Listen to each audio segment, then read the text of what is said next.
The land of fire and ice at the end of a season. Struggling to find a vice that heals my treason in a relationship with a tale as old as time. Because time is an illusion, a trickery of sorts. We've a countdown to find happiness in a bind which leaves me behind. There's a line between living and grieving, and in retrospect, the harder choice was to live with regret. I've had a fine time, but I'm fine surmounts to floating through the opening of what's easy and small when really, I recall, there were signs that told me it was time to move on.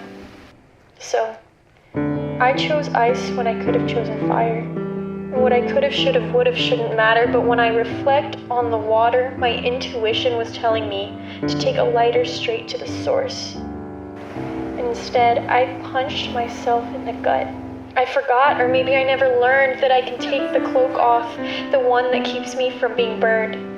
But now, I realize that each burn has its degree, and I find out every time that burns heal differently. I can choose the first, it only requires a band-aid. But I procrastinated listening until I'm glistening from a 3rd-degree burn. Peeling back the layers, the years on a conveyor belt, that I couldn't stop until I pulled the lever back from the clever decision to never choose to put fire out with ice. For years, I contemplated. I incubated the desire for change, imagined what it could be like for a romantic love exchange. I understand the meaning of a best friend, but this love didn't amount to sparks. Sparks that could burn within my soul. Like I said before, burns heal differently.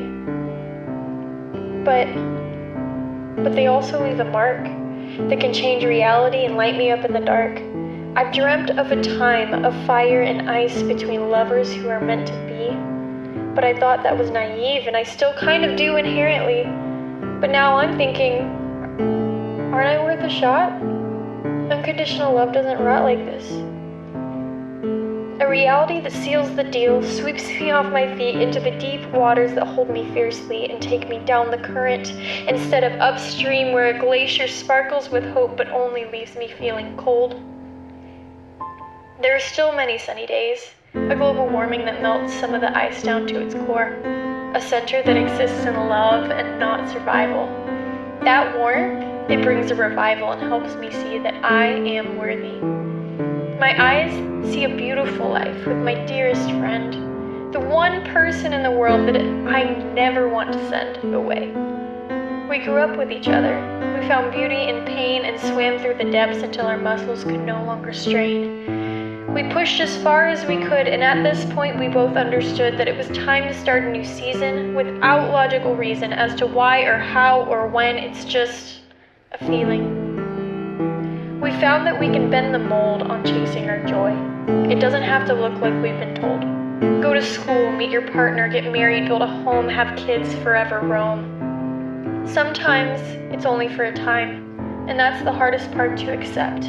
My brain can't wrap itself around the concept of moving on together, except maybe it's healthy to process, to grieve in each other's arms.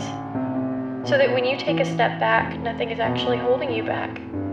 You've already revealed the truths, found the proof that you've always loved together, loved each other, but never felt the fire that fully melts the glacier, and creates a waterfall dive into the swirling unknown where we don't have to pretend. Daggers in my chest with the feeling of unrest. I'm waiting to hear your voice. And it's hard when you have a choice to give up, because you're not feeling desired and you're feeling tired of the ask, the give, trading so much energy only to receive little in return. My immense sadness is welling up, flowing over the cliff and freezing like a block of ice. I'm trying to break in, to pick away sheet by sheet, but it seems that it's impenetrable. And there are no feelings, or rather, they're fleeting, and I'm in the process of releasing. Release, repeat, I cope differently. Out in the open like a floodgate in ocean, a sea of glass, cloudy cast, floating past on a boat that can only move so fast. My sails say onward, but the rudder is broken. waiting for a token of gratitude, but my attitude takes me out of the moment. I'm left feeling nothing but numbness from that frozen glacier with the frozen center and no way to break through. But I realize I know how to.